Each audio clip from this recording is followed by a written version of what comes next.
Hello बच्चों, यहाँ पे मैंने रखा है ए एंड बी दो इवेंट है such that P of A in and B का बार 1/6 है, पी ऑफ ए इंटरसेक्शन भी 1/4 है, पी ऑफ ए बार भी 1/4 है, where A bar stands for complement of event है, then events A and B are.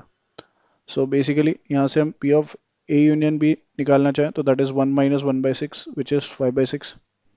Then P of A intersection B तो हमें question में गिवन है that is 1/4, and P of A bar is 1/4 है तो P of A 1 - 1/4 that is equals to 3/4 हो जाएगा।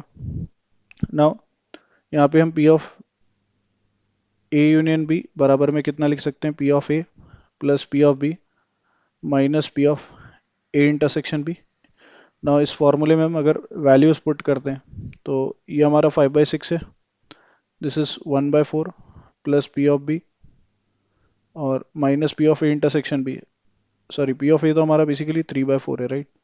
तो ये आ जाएगा हमारा 3/4 और ए इंटरसेक्शन भी हमारा 1/4 है। ना यहाँ से अगर हम पी ऑफ बी कैलकुलेट करते हैं तो that is 5/6 minus of 1/2 and that comes out is basically कितना, 1/3। नाउ यहाँ से हम देखें तो पी ऑफ ए इंटरसेक्शन भी हमारा P of A into P of B की इक्वल आ रहा है।